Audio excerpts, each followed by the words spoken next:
Hello എല്ലാവർക്കും നമസ്കാരം.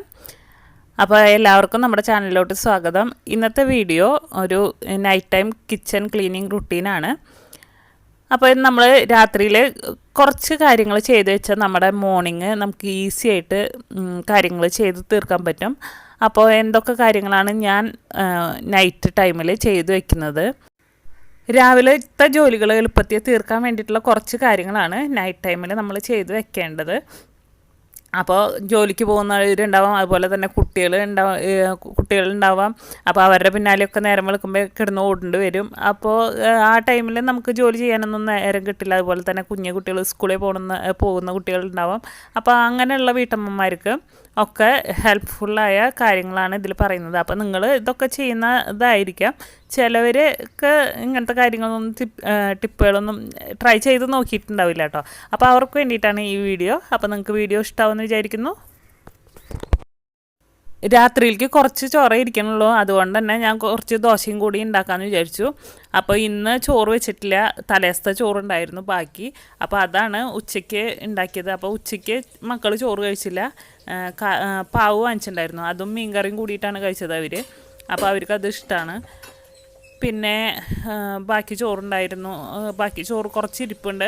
അപ്പം ഞാൻ കുറച്ച് ദോശ കൂടി അതിൻ്റെ കൂടെ ചൂടാന്ന് വിചാരിച്ചു. എന്നും ഇങ്ങനെ രാത്രിയാകുമ്പോൾ ഭക്ഷണം ഉണ്ടാക്കണ പണിയൊന്നുമില്ല കേട്ടോ. നമുക്ക് ഇല്ല, ഭക്ഷണം തികഞ്ഞില്ല എന്നുണ്ടെങ്കിൽ ആ ടൈമിൽ മാത്രമേ ഞാൻ ഉണ്ടാക്കാറുള്ളൂ. അപ്പോൾ അടുപ്പിൽ ദോശയും അതുപോലെ തന്നെ മീൻ വറുക്കാനൊക്കെ വെച്ചിട്ടുണ്ട്. എനിക്കിങ്ങനെ അടുപ്പിൽ നട്ട് വരുള്ളൂ, അടപ്പത്തൊക്കെ വരുള്ളൂ, സ്റ്റൗമ്മേന്ന് പെട്ടെന്ന് വരില്ല. അപ്പോൾ വെച്ചിട്ടുണ്ട്. ദോശ ചുട്ടെടുക്കുമ്പോഴേക്കും ഞാൻ അതിൻ്റെ കൂടെ തന്നെ നാളേക്ക് വേണ്ട ചപ്പാത്തിക്ക് വേണ്ടിയിട്ടുള്ള മാവ് കുഴച്ച് വയ്ക്കുകയാണ്. അപ്പോൾ ബ്രേക്ക്ഫാസ്റ്റിന് ചപ്പാത്തിയും അതുപോലെ തന്നെ സബോളയും തക്കാളിയും കൂടിയിട്ടുള്ള കറിയില്ലേ, അതും കൂടി ഉണ്ടാക്കാമെന്ന് വിചാരിച്ചിട്ടാണ്. അപ്പോൾ അതിന് വേണ്ടിയിട്ടുള്ള മാവ് അപ്പം തന്നെ കുഴച്ച് വയ്ക്കുകയാണ്. നമ്മളിതുപോലെ അടുക്കളയിൽ നിൽക്കുന്ന ടൈമുകളുണ്ടാവില്ലേ, അപ്പോൾ ചിലപ്പോൾ ദോശ ചൂടാനാവാം, അല്ലെങ്കിൽ നമ്മൾ എന്തെങ്കിലും കറിക്ക് ഇളക്കി കൊടുക്കാൻ വേണ്ടിയിട്ട് അങ്ങനെയൊക്കെ നിൽക്കുന്ന ടൈമിൽ നമുക്ക് ഇതുപോലെ ചപ്പാത്തിക്ക് കുഴയ്ക്കുക, അല്ലെങ്കിൽ നമുക്ക് പിറ്റേ ദിവസത്തേക്ക് വേണ്ട കറിക്ക് നന്നാക്കി വയ്ക്കുകയോ കഷ്ണങ്ങൾ നുറുക്കി വയ്ക്കുകയോ ഒക്കെ ചെയ്യാം കേട്ടോ. എന്നിട്ട് ഞാൻ ഇത് പുറത്ത് തന്നെയാണ് വെക്കണത്. നമുക്കത് വേണമെങ്കിൽ ഫ്രിഡ്ജിൽ വേണമെങ്കിലും സ്റ്റോർ ചെയ്ത് വെക്കാം. അതുപോലെ തന്നെ ചപ്പാത്തിയൊക്കെ കുഴയ്ക്കുമ്പോൾ നമ്മൾ ഇതുപോലെ ഒരു പേപ്പർ അടിയിൽ വിരിച്ചു കൊടുക്കുകയെന്ന് വെച്ചാൽ നമ്മൾ കയ്യിൽ നിന്നൊക്കെ ഉള്ള പൊടികളൊന്നും താഴെ വീഴില്ല. അതുപോലെ തന്നെ നമുക്ക് അവിടെ കൗണ്ടർ ടോപ്പ് ക്ലീൻ ആക്കി എടുക്കാൻ ഈസിയാണ് കേട്ടോ. അപ്പോൾ ചപ്പാത്തി കുഴയ്ക്കുമ്പോൾ മാത്രമല്ല, നമ്മൾ പുട്ടൊക്കെ ഉണ്ടാക്കുമ്പോഴായാലും രാവിലെ ആയാലും ചപ്പാത്തി പരത്തണം നേരത്തൊക്കെ നമുക്ക് ഇതുപോലെ പേപ്പർ അടിയിലിട്ടിട്ട് പരത്തി കൊടുക്കാം. അപ്പോൾ നമുക്ക് ഈസി ആയിട്ട് കാര്യങ്ങൾ ചെയ്യാൻ പറ്റും. ഇനി നമുക്ക് കഴുകാനുള്ള പാത്രങ്ങളൊക്കെ കഴുകിയെടുക്കാം. അപ്പോൾ കഴുകാനുള്ള പാത്രങ്ങൾ അപ്പം തന്നെ ഞാൻ കഴുകിയെടുക്കുകയാണ്. അപ്പോൾ ഭക്ഷണം കഴിക്കണേക്കാട്ടി മുന്നേ, അതായത് നമ്മൾ രാത്രി ചോറിനേക്കാട്ടി മുന്നേ ഞാൻ അതൊക്കെ കഴുകി വെക്കാം കേട്ടോ. അല്ലെങ്കിൽ എന്താണെന്ന് വെച്ചെങ്കിൽ എനിക്ക് ഭയങ്കര മടിയാണ് കേട്ടോ അത് കഴുകാൻ വേണ്ടിയിട്ട്. ചോറിൻ്റെ കഴിഞ്ഞാൽ പിന്നെ പണികളൊക്കെ എടുക്കാൻ ഒരു എന്താ പറയുക, ഭയങ്കര മടിയാണ്.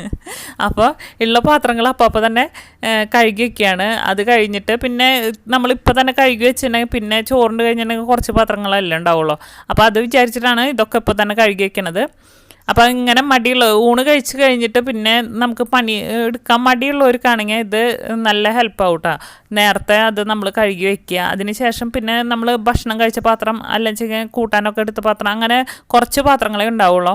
അല്ലാതെ ഒക്കെ കൂടി അങ്ങനെ കൂട്ടിയിട്ടുണ്ടെങ്കിൽ രാത്രി ചോറിന് കഴിഞ്ഞിട്ടുണ്ടെങ്കിൽ എനിക്കൊന്നും പാത്രം കഴുകാൻ രാത്രി വലിയ ഇൻട്രസ്റ്റ് ഇല്ല. അതുകൊണ്ടാണ് ഞാൻ പറയണത്. അപ്പോൾ അതൊന്ന് ശ്രദ്ധിക്കുക.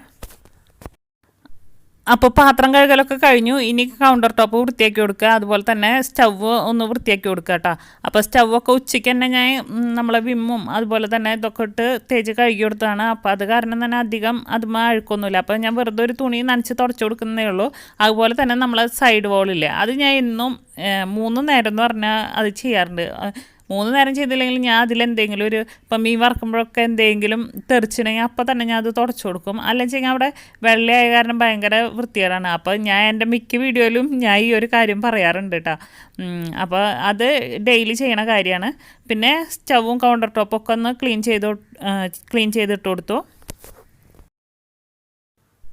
ഇനി സ്റ്റൗവിൻ്റെ അടിവശം ഒന്ന് ക്ലീൻ ആക്കി കൊടുക്കുകയാണ്. അപ്പോൾ സ്റ്റൗവിൻ്റെ അടിവശത്ത് എന്തായാലും നമ്മൾ ഭക്ഷണമൊക്കെ ഉണ്ടാക്കുമ്പോൾ അതിൻ്റെ അടിയിലേക്ക് വീഴാനുള്ള സാധ്യത ഉണ്ട്. അപ്പോൾ നമ്മൾ നൈറ്റിലെങ്കിലും ഒരു തവണയെങ്കിലും അവിടെ ഒന്ന് ക്ലീൻ ആക്കി കൊടുക്കുക കേട്ടോ. അല്ലെങ്കിൽ നമ്മൾ പാറ്റ, ഉറുമ്പ് അതിൻ്റെയൊക്കെ ശല്യം കുറയ്ക്കാൻ ഇതൊക്കെ ക്ലീൻ ചെയ്യുമ്പോൾ നമുക്ക് സാധിക്കും. അപ്പോൾ എൻ്റെ സ്റ്റൗവിൻ്റെ അടിയിൽ സ്ഥിരം കാണുന്ന 3 സാധനങ്ങളാണ്. ഒരു ലൈറ്റർ ഉണ്ടാവും, പിന്നെ ഒരു പക്കടില്ലേ നമ്മൾ പാത്രങ്ങളൊക്കെ പിടിച്ചിറക്കണത് അതുണ്ടാവും, പിന്നെ ഒരു കത്തി ഉണ്ടാവും കേട്ടോ. അത് 3ആണ് ഞാൻ അവിടെ തപ്പിയിട്ട് പെട്ടെന്ന് എനിക്ക് ആവശ്യം വരുമ്പോൾ ഞാൻ തപ്പണ സ്ഥലമാണ് അവിടെ തന്നെയാണ് വെക്കാറ്, അത് മാറ്റി വെക്കാറില്ല. പിന്നെ ബാക്കിയുള്ള കത്തികളൊക്കെ അതിൻ്റെ അടിയിൽ താഴെ വശത്തായിട്ടാണ് കേട്ടോ വെക്കാറ്. കൗണ്ടർ ടോപ്പ് തുടയ്ക്കലും അതുപോലെ തന്നെ സ്റ്റൗവൊക്കെ തുടയ്ക്കൽ കഴിഞ്ഞതിന് ശേഷമാണ് കേട്ടോ ഭക്ഷണം കഴിച്ചത്. അപ്പോൾ അതേ ഭക്ഷണം കഴിച്ച് കഴിഞ്ഞു. നമ്മൾ പാത്രം കഴുകണ ഇത് നിറഞ്ഞിരിക്കുകയാണ്. ഇനി അതൊക്കെ ഒന്ന് കഴുകിയെടുക്കണം. അപ്പോൾ കുറച്ച് പാത്രങ്ങളല്ലേ ഉള്ളൂ. നമ്മൾ ഭക്ഷണം കഴിച്ച് അത് എടുത്ത പാത്രങ്ങൾ, മക്കൾ കഴിച്ചത്, ഞാൻ കഴിച്ചത്, അങ്ങനത്തെ കുറച്ച് പാത്രങ്ങളേ ഉള്ളൂ. അപ്പോൾ അതും കൂടി ഒന്ന് കഴുകിയെടുക്കണം. അപ്പോൾ അതിന് ശേഷം ഞാൻ ചട്ടിയിൽ മീൻകറി ഉണ്ടായിരുന്നു, അതൊക്കെ ചൂടാക്കി വയ്ക്കാൻ പോവാണ്. അപ്പം മീൻകറി കാരണം അത് ചൂടാക്കി വയ്ക്കണം കേട്ടോ. അല്ലെങ്കിൽ പച്ചക്കറി ഒക്കെ ആണെങ്കിൽ ഞാൻ അതൊക്കെ എടുത്ത് ഫ്രിഡ്ജിൽ വയ്ക്കാറുണ്ട്. അപ്പോൾ ഇത് തേങ്ങ അരച്ച കറിയാണ്, എന്നാലും നാളെ രാവിലെ നേരം വെളുക്കുമ്പോൾ ഒന്ന് എടുത്ത് ചൂടാക്കിയിട്ടുണ്ടെങ്കിൽ അതിന് കേടൊന്നും ഉണ്ടാവില്ല. അപ്പോൾ അതൊക്കെ ഒന്ന് തിളപ്പിച്ച് വയ്ക്കാൻ പോവാണ്. മീൻകറി നന്നായി തിളച്ച് വന്നിട്ടുണ്ട്. അപ്പോൾ അത് ഓഫാക്കി കൊടുത്തു. ഇനി ചൂടാറിയതിന് ശേഷം മാത്രം കേട്ടോ മൂടി വയ്ക്കാറുള്ളൂ. പിന്നെ ഞാൻ പാത്രങ്ങളൊക്കെ കഴുകി അത് അതിൻ്റെതായ സ്ഥാനത്ത് തുടച്ച് വെച്ച് കൊടുത്തിട്ടുണ്ട്. അതുപോലെ തന്നെ കൈലുകൾ, ടീസ്പൂണൊക്കെ അല്ലേ, അതൊക്കെ ഞാൻ താഴെ ഒരു ഇതുപോലെ ട്രേയിലാക്കിയിട്ട് വെച്ച് കൊടുക്കാൻ കേട്ടോ ചെയ്യാറ്. അപ്പോൾ അതിൽ ടീസ്പൂൺ ഇട്ട് കൊടുത്തു. അതുപോലെ തന്നെ കൈലുള്ളത് മറ്റേ ട്രേയിൽ, വലിയ കൈലുകൾ വേറെ ഒരു ട്രേയിലാണ് വെച്ചെടുത്തത്. രാവിലത്തെ പണികൾക്ക് നമുക്ക് ടീസ്പൂണും ചട്ടകൊക്കെ ആവശ്യമാണ്. അപ്പോൾ അതൊക്കെ എടുക്കാൻ വേണ്ടിയിട്ട്, കൈലുകളൊക്കെ എടുക്കാൻ വേണ്ടിയിട്ട് നമുക്ക് ഇങ്ങനെ വെക്കുകയാണെന്ന് വെച്ചെങ്കിൽ വേഗം തന്നെ കിട്ടും, നമ്മളത് തപ്പി നടക്കേണ്ട ആവശ്യം. ഇനി നമ്മുടെ സിങ്ക് വൃത്തിയാക്കി എടുക്കണം. അതിന് വേണ്ടിയിട്ട് ബേക്കിംഗ് സോഡ അതുപോലെ തന്നെ വിമ്മൊക്കെ യൂസ് ചെയ്യാം. ഞാൻ വെറുതെ വിമ്മ് മാത്രമാണ് യൂസ് ചെയ്യണത്. അത് ഒഴിച്ചിട്ട് നന്നായി ഒന്ന് കഴുകിയെടുക്കുകയാണ്. അപ്പോൾ ഉച്ചയ്ക്ക് മീനായ കാരണം തന്നെ ആ ടൈമിൽ നന്നായി വൃത്തിയാക്കി കഴുകി ഇട്ട് കൊടുത്തിട്ടുണ്ടായിരുന്നു. അപ്പോൾ ഇപ്പോൾ വെറുതെ ഒന്ന് കഴുകിയിട്ട് കൊടുക്കാം കേട്ടോ. ഇനി നമ്മൾ അടുക്കളയൊക്കെ വൃത്തിയാക്കാൻ ഉപയോഗിച്ച തുണികളില്ല, അതൊക്കെ കഴുകാൻ വേണ്ടിയിട്ട് ഇടാം കേട്ടോ. അപ്പം ഞാൻ സാധാരണയായിട്ട് കഴുകണത് ഡിറ്റർജൻറ്റിൽ ഇട്ടിട്ട് കൈ കൊണ്ട് വാഷ് ചെയ്ത് കൊടുക്കുകയാണ് പതിവ്. വാഷിംഗ് മെഷീനിലൊന്നും ഇടാറില്ല. അപ്പോൾ കൈ കൊണ്ട് തന്നെ കഴുകിയെടുക്കും. ഇടയ്ക്ക് ചൂടുവെള്ളത്തിൽ ഇട്ട് കൊടുക്കും. അങ്ങനെയൊക്കെയാണ് ചെയ്യാറുള്ളത് കേട്ടോ. ഇനി പാത്രം കഴുകാൻ ഉപയോഗിച്ചിരുന്ന സ്പോഞ്ചസ് അതുപോലെ തന്നെ സ്റ്റീൽ വൂളൊക്കെ അല്ലേ, അതൊക്കെ ഒന്ന് ചൂടുവെള്ളം ഒഴിച്ച് കുറച്ച് ബേക്കിംഗ് സോഡ ഒക്കെ ഇട്ടിട്ട് വെച്ച് കൊടുക്കുകയാണ്. അപ്പോൾ ഡെയിലി ഇത് ചെയ്യാറില്ല, 2 ദിവസം കൂടുമ്പോഴാണ് ഞാനിത് ചെയ്യാറുള്ളത്. അപ്പോൾ അതവിടെ ഇരിക്കട്ടെ. അത് ചൂടാറിയതിന് ശേഷമാണ് കേട്ടോ എടുത്ത് കഴുകിയെടുക്കാറുള്ളത്. ഇനി നാളേക്ക് യൂസ് ചെയ്യേണ്ട ടവലുകളൊക്കെ ഞാൻ എടുത്ത് വെച്ചിട്ടുണ്ട്. അതായത് പ്ലേറ്റൊക്കെ തുടക്കില്ലേ, അതിന് വേണ്ടിയിട്ടുള്ള ടവലാണ്. അത് ഞാൻ പുറത്തേക്ക് എടുത്ത് വെച്ചിട്ടുണ്ട്. പിന്നെ ഞാൻ കുറച്ച് പാത്രങ്ങളെടുത്ത് പുറത്തേക്ക് വെച്ചിട്ടുണ്ട് കേട്ടോ. അതായത് നാളെ രാവിലെ ബ്രേക്ക്ഫാസ്റ്റ് ഉണ്ടാക്കാൻ വേണ്ടിയിട്ടുള്ള പാത്രങ്ങളാണ്. ചപ്പാത്തി ഉണ്ടാക്കാനും അതുപോലെ തന്നെ അത് ഇട്ട് വയ്ക്കാൻ, പിന്നെ കറി ഉണ്ടാക്കാൻ വേണ്ടിയിട്ടുള്ള പാത്രങ്ങൾ എടുത്ത് വെച്ചിട്ടുണ്ട്. അപ്പോൾ ഇത് ഞാൻ കുറച്ച് ദിവസങ്ങളായിട്ട് ചെയ്യണ കാര്യമാണ് കേട്ടോ. കുറച്ച് അതായത് പഠിപ്പിച്ച് ചെയ്യാൻ തുടങ്ങിയ ഒരു കാര്യമാണ്. നേരം വിളക്കുമ്പോൾ അത് തപ്പി നടക്കണ്ടല്ലോ എന്ന് വിചാരിച്ചിട്ടാണ് എടുത്ത് വെച്ചിട്ടുള്ളത്. പിന്നെ കുട്ടികൾക്ക് നാളെ സ്കൂളിൽ കൊണ്ടുപോകാനുള്ള ടിഫിൻ ബോക്സും അതുപോലെ തന്നെ വാട്ടർ ബോട്ടിലൊക്കെ കഴുകി വെച്ചിട്ടുണ്ട്. അപ്പോൾ ഇനി നാളെ അത് നമുക്ക് തിരഞ്ഞ് നടക്കണ്ട. അല്ലെങ്കിൽ കുട്ടികളുടെ ബാഗിലൊക്കെ ഇരിക്കുകയാണെന്ന് വെച്ചാൽ പിന്നെ ആ നേരത്തെ എടുത്ത് കഴുകാൻ നിൽക്കണം. അപ്പോൾ അത് നേരത്തെ തന്നെ 4 മണിയോട് കൂടിയിട്ട് തന്നെ ഞാൻ കഴുകി വെച്ചിട്ടുണ്ടായിരുന്നു പാത്രങ്ങളൊക്കെ. പിന്നെ മക്കൾക്ക് വേണ്ട വെള്ളം കൊണ്ടുപോകാനുള്ളത് തലേദിവസം തന്നെ തിളപ്പിച്ച് വെച്ചിട്ടുണ്ട്. പിന്നെ നാളെ ബാക്കിയുള്ള വെള്ളം തിളപ്പിക്കാം. അപ്പോൾ കുറച്ച് വെള്ളം ഇപ്പോൾ അതിലിരിക്കുന്നുണ്ട്, കാലത്തേക്ക് വേണ്ട വെള്ളമൊക്കെ ഇരിക്കുന്നുണ്ട്. അതുപോലെ തന്നെ പിറ്റേ ദിവസം നമുക്ക് കറിക്ക് വേണ്ട സാധനങ്ങൾ, സബോളയോ അല്ലെങ്കിൽ ഉള്ളിയോ അങ്ങനത്തെ സാധനങ്ങൾ നമ്മൾ അരിഞ്ഞ് വെക്കണമെങ്കിൽ നമ്മളത് കൗണ്ടർ ടോപ്പിൽ എടുത്ത് വെക്കുകയാണെങ്കിൽ നമ്മുടെ പണികൾ എളുപ്പമാക്കാൻ പറ്റും. അപ്പം ഞാൻ ഇത് ഫ്രിഡ്ജിൽ വെച്ച് കൊടുക്കാൻ പോവാണ്. അപ്പോൾ കണ്ണെരിയില്ല, എനിക്ക് നേരം വെളുക്കുമ്പോൾ ഉള്ളിയൊക്കെ അരിഞ്ഞിട്ടുണ്ടെങ്കിൽ, അല്ലെങ്കിലും ഓൾറെഡി കണ്ണെരിയും. അപ്പോൾ ഇതെടുത്ത് ഫ്രിഡ്ജിൽ വയ്ക്കുകയാണെങ്കിൽ അത്ര എരിവ് ഉണ്ടാവില്ലല്ലോ. നേരം വെളുക്കുമ്പോൾ പിന്നെ അല്ലെങ്കിൽ കരഞ്ഞുകൊണ്ടിരിക്കേണ്ടി വരും. അപ്പോൾ അതെടുത്തിട്ട് ഫ്രിഡ്ജിൽ വെച്ച് കൊടുക്കാൻ പോവാണ്. ഇനി നമ്മുടെ ലാസ്റ്റ് പണി എന്ന് പറഞ്ഞാൽ വേസ്റ്റ് കൊണ്ടുപോയി കളയലാണ്. അത് കളഞ്ഞതിന് ശേഷം നമ്മളതിൽ പ്ലാസ്റ്റിക്കിൻ്റെ കവർ അതുപോലെ തന്നെ പേപ്പറൊക്കെ സെറ്റ് ചെയ്ത് വെച്ചിട്ടുണ്ട്. അപ്പോൾ നമ്മൾ ഇതുപോലെ പേപ്പർ അടിയിൽ വെച്ച് കൊടുക്കുകയാണെന്ന് വെച്ചാൽ നമ്മൾ എന്തെങ്കിലും വെള്ളം നനവുള്ളത് ഇടുമ്പോൾ അത് താഴത്തേക്ക് അങ്ങോട്ട് ഇറങ്ങി പോവില്ല. ചെറിയ ഓട്ടയൊക്കെ ഉണ്ടെങ്കിൽ അത് താഴത്തേക്ക് പോവില്ല. അപ്പോൾ അതിന് വേണ്ടിയിട്ടാണ് അങ്ങനെ ചെയ്ത് കൊടുത്തിട്ടുള്ളത്. പിന്നെ നമ്മൾ തറയൊക്കെ ഒന്ന് അടിച്ചു വാരി ഇട്ട് കൊടുത്തിട്ടുണ്ട്.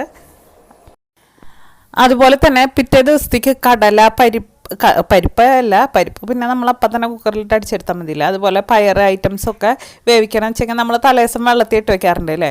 അപ്പോൾ നമ്മൾ നന്നായിട്ട് തന്നെ അത് കഴുകിയെടുത്തിട്ട് അതിന് ശേഷം കല്ലൊക്കെ നോക്കി കഴുകിയെടുത്തതിന് ശേഷം നമ്മൾ കുക്കറിലാക്കിയിട്ട് വെള്ളം ഒഴിച്ചിട്ട് വെക്കുകയാണെന്ന് വെച്ച് കഴിഞ്ഞാൽ നമുക്ക് ഈസി ആയിട്ട് അത് നേരം വെക്കുമ്പോൾ എടുത്ത് അടുപ്പത്ത് വെച്ച് കൊടുത്താൽ മതി. അങ്ങനെയും ഞാൻ ചെയ്ത് വെക്കാറുണ്ട്. അപ്പോൾ നാളേക്ക് ഞാൻ ഒന്നും പരിപ്പല്ല സോറി എന്താ കടലയും ഇതൊന്നും ഇടാൻ ഉദ്ദേശിച്ചിട്ടില്ല. അത് കാരണം അത് മാത്രം ചെയ്തിട്ടില്ല കേട്ടോ. അപ്പോൾ ഇത്രയും കാര്യങ്ങളാണ് ഞാൻ എൻ്റെ കിച്ചണിൽ നൈറ്റ് ടൈമിൽ മെയിനായിട്ട് ചെയ്യുന്ന കാര്യങ്ങൾ. അപ്പോൾ നിങ്ങൾക്ക് വീഡിയോ ഇഷ്ടമായി എന്ന് വിചാരിക്കുന്നു. ഇഷ്ടമായിട്ടുണ്ടെങ്കിൽ ചാനൽ ഇതുവരെ സബ്സ്ക്രൈബ് ചെയ്തിട്ടില്ലെങ്കിൽ ഒന്ന് സബ്സ്ക്രൈബ് ചെയ്ത് കൊടുക്കുക. കൂടെ ഒരു ബെൽ ബട്ടൺ കൂടി വരും, അതിൽ ഓൾ എന്നത് പ്രസ് ചെയ്യുക. പിന്നെ ലൈക്ക് ചെയ്യുക, ഷെയർ ചെയ്യുക, പിന്നെ കമൻറ്റ് ചെയ്യാൻ മറക്കരുത്. അപ്പോൾ ഇനി പുതിയൊരു വീഡിയോ ആയിട്ട് കാണാം. അതുവരെ എല്ലാവരോടും ബൈ ബൈ.